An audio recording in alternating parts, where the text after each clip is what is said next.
we are here with the man of many names, so we're going to call him Alex or Base Lolly. He did not top 32, but he did make day 2 with a very interesting deck that was making pretty big waves at the top tables for most of day 1. What were you playing?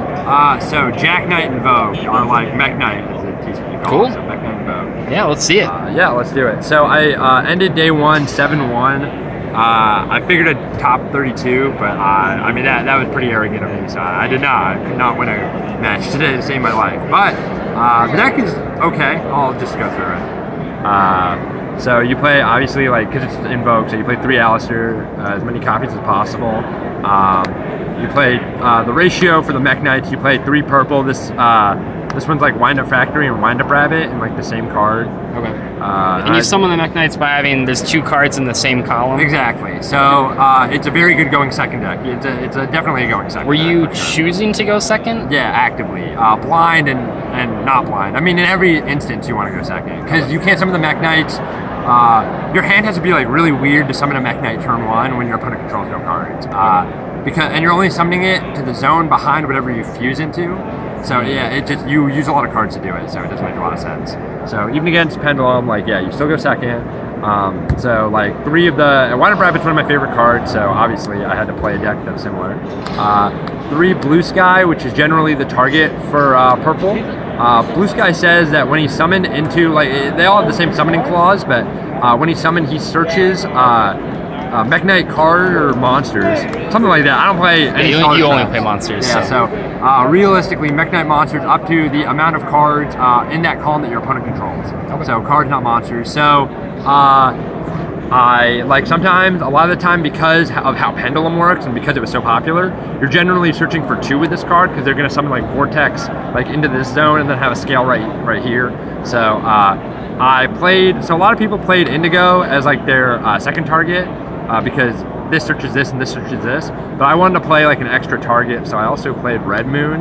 Okay, what does Red Moon do? So Red Moon, same summoning clause, but he is spot removal, so he banishes a Mekk-Knight from the graveyard, and then he destroys a face-up monster in that column. So, and then this one, Move Man, basically, he just moves the Mekk-Knights around, which doesn't sound very good, but sometimes you open or you draw or you end up searching a lot of Mekk-Knights, and you need to summon a lot of them, especially under barrier, because your only plays are link plays for the turn, and that's really important. Mekk-Knights are really good because it supplements 4 things that Invoke needs, which is a supplementary engine because it's not good on its own. That it needs to be light, ideally, or fire. So light or fire has to be special summon oriented because you have to normal summon Alistair. Right. Can't be from the extra deck due to Master Rule 4. And also, being big is very helpful. That's a lot of restrictions. Yeah. But so the Mekk-Knights fill all those rules. So. Exactly. Ideally, because they are hard ones per turn, though, to summon, it's not super great, but it's good enough, I think, to have definitely top. I mean, would you play this again if you could? Yeah, I think so, but I think now that people are catching on to it, because a lot of people didn't know about this going in, I realized, they'll make you go first, and you actually don't have to play going first. So that's the ratio. Everyone else, I think, except for a few people, play just the Indigo. So, but he's really good because a lot of the time you need spot removal for Eater of Millions and when they tribute summon under Diagram and things like that. So then because you're playing going second deck, you play 9 hand traps. You just go in. These 2 are really good. I didn't play Droll. There's a guy who played Droll in the first deck profile of this I saw, but Droll is it doesn't really interact with Magician very well, and I figured Magician would be the hardest matchup despite Purgatrio killing them randomly a lot. So I mean just 9 hand traps. They're also good because when you blind second, a lot of decks there's a Gem-Knight FTK, there's a Pendulum FTK, so you need something to not die. And they're all lights and fires. Right, exactly. So they suit the only 2 elements you play in the extra deck. So then there are 20 monsters. It's a 20-20. The ratio is super nice on paper. So you play the spells, 3 Meltdown, 3 Terraforming to search it, 3 Invocation. 2 is all you really need, but 3 is what you need post game 1 because they board into barrier and sometimes Lancia. So your first 1 or 2 can get stopped, and if you have no Alistair's banished but all of these in your grave, then you can't fuse for the rest of the duel, and if you can't fuse, you probably can't win despite the Mekk-Knights. So I didn't want to side one, so I just like main 3, and it's pretty good because if they like strike or ash the Alistair, which they do often to play around Gamma, then you can just invocation if you hard draw it. Then like 3 a lot of desires. Is that card good? Yeah. Well, a lot of these cards you play at 3, so Right. you just need to see more cards realistically. There aren't like all the one-ofs you banish. I mean, you can search Blue Sky with purple anyway, and you can search purple with Blue Sky. So I played Scapegoat. The other decks didn't actually play this, but this is kind of like I still wanted like this as a win condition because you play a lot of links in the extra deck, and like any deck that plays a lot of links can take advantage of this card. If Trickstar can win with it, I mean, Invoke probably, since it's a better engine, probably can win with it even more consistently. And then 3 Mind Control. Again, you're going second, but it also outs many problematic cards, or at least forces a negate. So, I mean, how good was that card at 3? Didn't say it actually. I'm quoting Ryan Levine here, my roommate, but he, it shouldn't be a 3. Like, this card is insane. Every time I drew it was just ridiculous. And it's another spell. So, like, the spells are relevant because you can, like, set them if they only have, like, 1 card. Because if they know you're playing Mekk-Knights, they're going to play around it. So you can set it and then special summon it. It's not just cards in your opponent's columns, it's cards in your columns, too. So, you can set this, then summon a Mekk-Knight, then Mind Control. Same with, like, invocations, too. And then, like, Dark Hole Regeki. I said that. Dark Hole Regeki. There we go. Again, Okay, so strategy. it's a go in second deck. A lot of the good players are cutting evenly matched. Right. Why do you personally think it's bad? Again, quoting Ryan here, but against Pendulum, which is probably the strongest deck going first, they have a bunch of negates, and evenly matched falls into those lines of negation, like if they make Norito, Vortex, and like Zephyra, which I thought was the most common board. Yeah. The rest of the boards, I think you need to be like on some sort of like Adderall or some sort of combination like that to do, like, because they're insane. Like, they're like crazy boards that are like, they take like 50 different steps, and I can't keep up with it. But so rather than use my battle phase to do that and then go into main phase 2, they still have their whole board. They negated my evenly matched. Now I can't really interact with them. I'd rather just, again, quoting Ryan, just play one of these and hope. Like, they negate and then like hope the rest of my stuff goes through.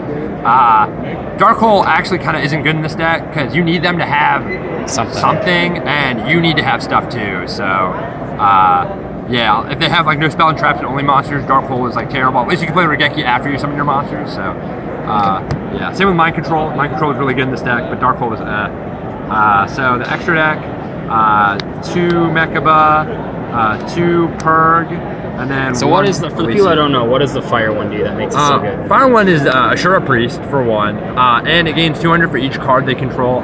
Pendulum, first of all, Heavy Electromite or Heavy Metal Foe guy is fire. So when they make the Zephyr guy, they send it to the grave. So that's an instant target for Purg. And they commit so many cards to the field because that's how Pendulum is. So generally, you can just like kill them. Common combo is if you open Alistair. I'm not even going to pull it out, I can just tell you. If you open Alistair and a Mekk-Knight, in which you can ideally Blue Sky, you can summon Alistair, search Invocation, special Blue Sky, search 1 or 2 guys, make Underclock Taker, and then summon Purgatrio, using those as like material, summon Purgatrio, reduce 1 to 0, and then add back with Invocation, and then attack with Purgatrio, and then boost it with Alistair, and then attack the rest of their guys for game. Generally, that'll be anywhere between. That's 40, a lot of damage. It's like 43 to 45 on their 1 guy, and then you just kill the rest of them. It's really cool that links can't be in defense mode because then you just like reduce their attack to 0 and kill them. So I played these. This one's pretty obvious. Every deck that isn't Pendulum, this card is, especially side by side with a Link monster or something, very good. So then Purg, and then I played Elysium. I play Mind Control. So if I steal like one of their extra deck monsters, I can just make it. And I believe it's a quick effect. Yes. Did you ever make it? Yeah, actually. And there was one interaction where he had, I was playing a mirror, and he had a Mekaba in his graveyard, and so I had like a Link Karibo, and I activated Invocation. I banished his Mekaba from grave, and I banished my Link Karibo, and I summoned Elysium. So that was good. I mean, yeah. So this card's actually really good. Then I played Clara and Rushka. Okay, what does that do. So you can only link it in main phase 2, and it's a link 1, and its requirement is 1 normal summon or set monster. Okay. So you can actually just mind control. It like works really well with mind control, especially like cards like Inspector Border, Masterpiece, in quotes. Like it never comes up. They always do monster spell, so you're actually never mind controlling a Masterpiece. But theoretically, if they do like Monster Trap, then yes, you can mind control it and make Claire and Rushka. But I never made this card once. It actually just never happened. So, but I mean, in theory, it's good with mind control. But I probably wouldn't play this again. It was like kind of bad. Then I played Link Karibo, Link Spider, because I play Scapegoat, Underclock for the interaction I just mentioned, Proxy and Ib. Again, just links for Scapegoat, so Ningirsu, Decode, and then Borload. And then the last card I played was Saryuja. This card is probably the best card in my extra deck, and it's not close. Really? Yeah, it's really just not close. This card, because you're summoning so many Mekk-Knights, you can generally do the draw 4 combo. And like today, I couldn't even win a match, right? But I did it under barrier and ended up winning because I did it under barrier. Because he couldn't use Vortex, right? Silly guy. So you just draw 4, you get to it like, and you stabilize off that because you draw like maybe 1 or 2 hand traps to play so many. Or you can just draw like another invocation to summon it, and then like special summon another guy out of your hand and just kill them, because his mandatory effect pumps him up by 300, so the damage is also relevant. So I think what I would change here is I would, instead of Claire and Rushka, I think I'd play Mrs. Radiant moving forward. That came up a few times where I had to awkwardly like make Underclock Taker with like a Mechaba to like clear up space so I could use things with the tokens after I used Abe and Proxy. So and the side was kind of interesting too. So the first card is already right off the bat. Sphere mode. 3 sphere mode. 3 of them. Okay. Yeah. So this is basically for, you always go second, and I'm not citing barrier. So against Pendulum, they're making like, again, that like the Hope Harbinger, like all this stuff. And like, dude, I'm old, man. I honestly just I can't even keep up with it anymore. So like, but I know they're summoning 3 monsters at least, so I'm definitely summoning this. Maybe Lava Golem might have been better because it's fire. This is Divine. And they can end, in theory, with Vortex plus Heavy Electromite. So maybe Lava Golem is better. I never actually got to summon this because the one instance where I could summon it, I killed him anyway. But in theory, it seems good against like the Hope Harbinger, Norito, like all that nonsense. I think the most underrated card in my set deck was 3 Artifact Lancia. Not only is this card good in the mirror, but a lot of people don't know this, but if you side this against a Gem-Knight FTK, they can't play. Man, you were really scared of Gem-Knight FTK. Yeah, right? So like, I made 9 hand traps and I sided 3 more for it. So I'm still making them go first. It's also chainable to drag down if they're playing that. Yeah. But also, like, yeah, if you use it in the mirror, all they can do is like it's like barrier essentially. Also, yeah, they can't summon a Block Dragon. They can't banish for Millennium, dude. Whatever it is. Did you play any Gem-Knight FTK? I did not, but all it right. was all. But like, you were prepared. I wasn't losing. Like all the worst things for like going second strategies are like go first decks that don't interact with you. So, and then against ABC as well, you just that's especially, it's especially good in this deck because you can Lancia them. Then they like can't make Buster. Then you banish their piece. And then they definitely, so they're playing ABC, right? You like banish their one piece, now they're playing AB, or like BC, or like AC. And then they can't make AB, there's no AC Dragon Buster. You can call me when that happens, so that'll take it out. Also against like the 60 card decks, it's basically Chaos Hunter. Yeah. So then I played 2 Game of Seal. I thought True Draco was going to be kind of a hard matchup. It's like a little unfavorable, so just give them a Kaiju. Also, if they're playing Pendulum but not like the Adderall combo, you can just like give them Game of Seal instead over Vortex instead of the Sphere modes. 3 Twin. This is for Paleo, but also Trickstar, because if they draw Reincarnation you can just chain Twin and hit like the other back roads. I thought it might have been better than Cosmic, because against Draco you can do this immediately on like your first turn, like, or at the start of your turn, and then they can't activate like because they're gonna step forward Demise, right? So then they can't activate any of their like Apocalypse or anything like that. You just blow them away and then you start playing your turn. So I thought this was better anyway. This is supposed to be a system down. I put the Dark Hole in the main deck. It was originally in the side deck, but ABC is actually like the third best deck at least, if this is the second best deck, assuming. So I wanted to be prepared for that somehow. And then 3 evenly. This card is not very good against Magician or Pendulum in general, but it's very good against Paleo and True Draco, and so I just wanted something like I don't think they respect it, because as you said, a lot of good players are cutting evenly, so I might as well just like punish them for not respecting it. Right. So. Yeah, it's really good against Rogue. Exactly. So yeah, the biggest conundrum with this deck, if anyone considers playing it, is that sometimes you draw too many Alistairs and you can't do anything with the extra Alistairs. And if they have a board, you can't do anything realistically. Or you draw no Alistairs and you're playing Mekk-Knights or nothing at all, and you die. Like every other deck is just better than that. You need to draw like a really balanced hand. Yeah. And so I don't know if that's something you can fix. I don't know if there's like another usage with Alistair you can do. I'm not playing the Spellbook engine. I wouldn't either, because that's, again, you require Alistair to use those cards to its fullest.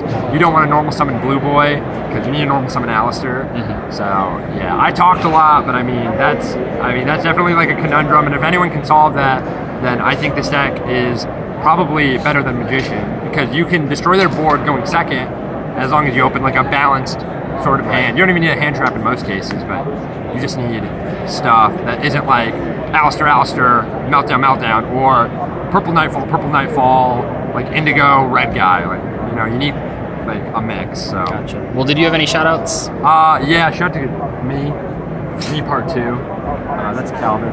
Shout out to all the boys back home and girls. They're girls too.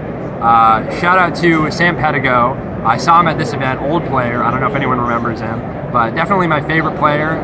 Huge inspiration. And then shout out to Corey McDuffie. I really wanted to shout him out. He was actually like a really, really, really good friend of mine. And so we have a YCS in his like hometown, and I miss him a lot. So like a lot. So yeah, just wanted to shout them out. Yeah, that's it, I think. Oh, and like Max Noah. I think Max and Noah top. No, Max didn't top, but Noah top. Shout out to him. Great job, buddy. Shout out to the house, Castle Black, and Matthias the coward. You're still a coward. So. Fair enough. Well, thanks for the profile. Well, of course.